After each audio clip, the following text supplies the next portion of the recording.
Hi students, welcome to online classes of current convent children's academy. अपनी बात चल रही थी कम्बसन एंड फ्लेम की। उसमें हमने कम्बसन देख लिया था कि कैसे कोई चीज़ कम्बस्टेबल होती है, कैसे उसमें फायर या आग लगती है। अब हम बात करते हैं पहले तो the lightning of match stick.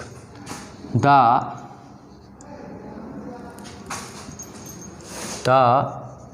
Lightning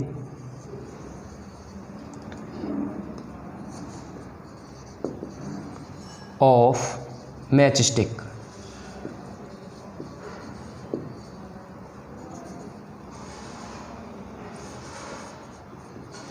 देखिए कैसे माचिस जो होती है वो अपने आप जैसे ही आप उसको रब करते हैं तो वो फायर कैच कर लेती है, आग पकड़ लेती है। तो उसके पीछे एक साइंटिफिक रीज़न है। क्या है मैं आपको बताता हूँ। देखिए जैसे ही हम मैच स्टिक की जो सरफेस होती है, मैच स्टिक की जो सरफेस होती है उस पे रब करते हैं, क्या सॉरी मैच बॉक्स है ये, मैच बॉक्स की जो सरफेस होती है उस पर रब करते हैं हम मैच स्टिक, यानी माचिस की डब्बी पर हम माचिस की सीख जो होती है लकड़ी वाली उसको रब करते हैं। तो रब करने पर क्या होता है, ये वर्क हो गया। ये यहाँ पे होता है फ्रिक्शन। फ्रिक्शन एक तरीके का क्या है, फोर्स है। और आपको बता दूं जब कभी भी फोर्स लगेगा तो वहाँ काम होगा। तो ये एक वर्क करेगा और वर्क करेगा और प्रोड्यूस करेगा हीट।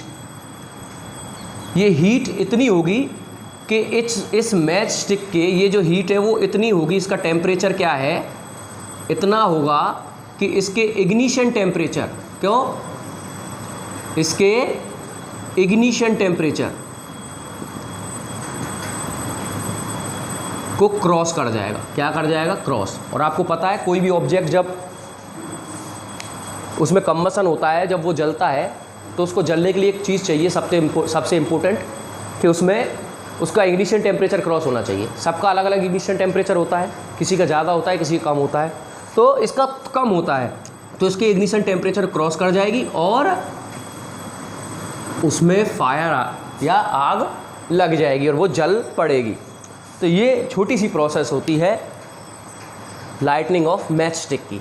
कुछ नहीं होता, वो फ्रिक्शन फोर्स लगता है और फ्रिक्शन फोर्स से हीट प्रोड्यूस होती है और वो हीट जो होती है उसका जो टेम्परेचर होता है मैच स्टिक के इग्निशन टेम्परेचर को क्रॉस कर जाता है। जैसे ही किसी भी ऑब्जेक्ट का इग्निशन टेम्परेचर क्रॉस होगा तो वहाँ आग लग जाएगी, वो बर्न होने लग जाएगा।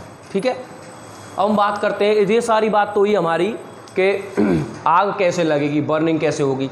अब कई ऐसी कंडीशन होती हैं जहाँ पर जो अनवांटेड फायर लग जाती है, अनवांटेड फायर होती है, ऐसी फायर जिनकी हमको ज़रूरत नहीं है।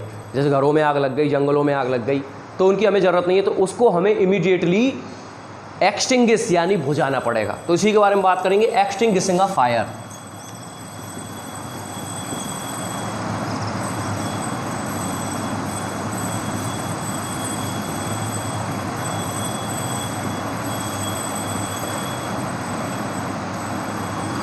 तो इसमें क्या है, तो आपने देखा होगा समर्स में यानी गर्मियों में जो टेम्परेचर है वो होता है हाई, बहुत ज़्यादा होता है। तो ये जो टेम्परेचर है जो समर्स में इन फॉरेस्ट यानी जंगलों में क्या होती है, ड्राई लीव्स, इस टेम्परेचर जो है वो हाई होता है और इसके ड्राई लीव्स के इग्निशन टेम्परेचर क्रॉस कर जाता है और ये क्या हो जाती है, बर्न, जल जाती हैं और जलने से जंगलों में आग लग जाती है। ठीक है, तो ये लग गई। सेकंड अगर मैं बात करूँ कंडीशन की, तो जैसे सिलेंडर,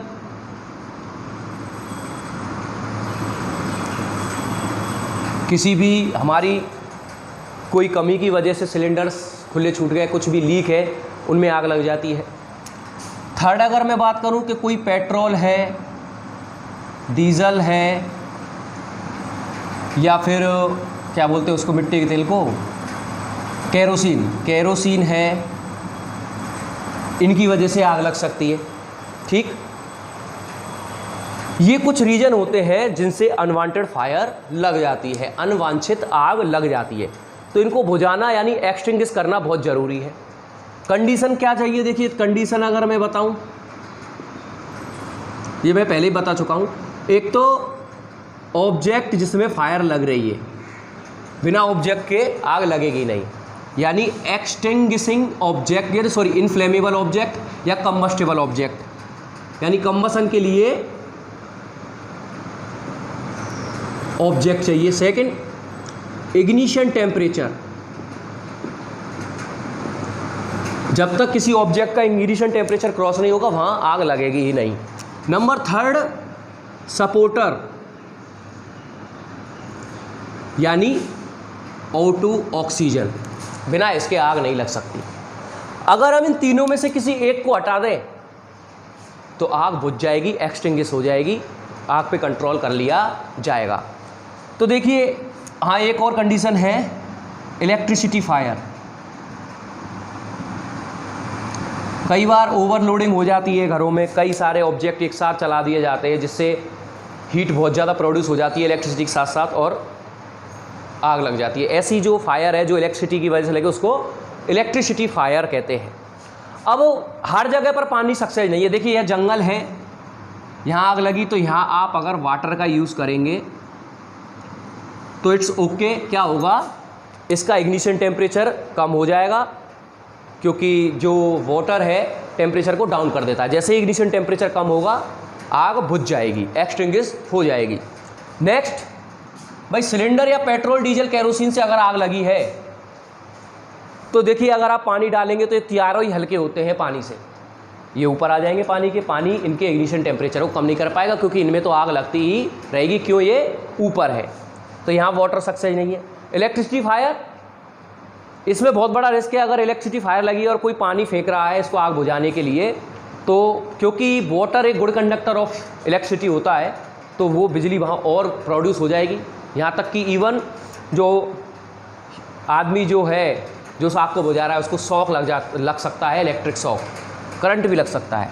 तो क्या होगा, यहाँ पे कुछ और करना पड़ेगा। इलेक्ट्रिसिटी फायर में तो या ये जो केरोसिन डीजल फायर है यहाँ आप डस्ट का यूज़ कर सकते हैं, या फिर इन सभी में मोस्ट इम्पोर्टेंट जो यूज होता है वो होता है CO2, कार्बन डाइऑक्साइड।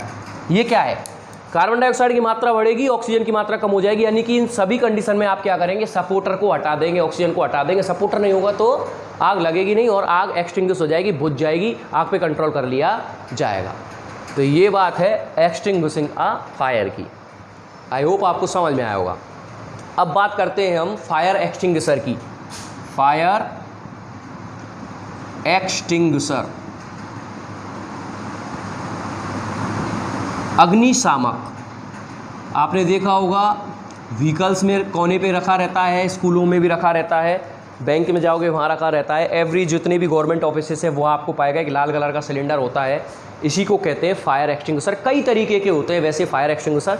यहाँ पे हम बात करेंगे soda acid type, soda acid type fire extinguisher की। ये क्या होता है, इसमें 3 पार्ट होते हैं इसके। फर्स्ट होता है इसमें एक कंटेनर,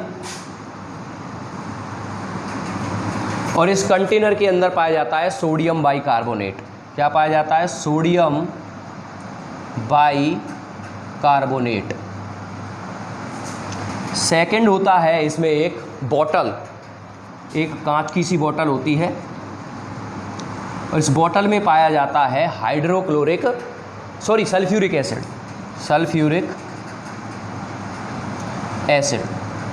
और एक पाया जाता है नॉब।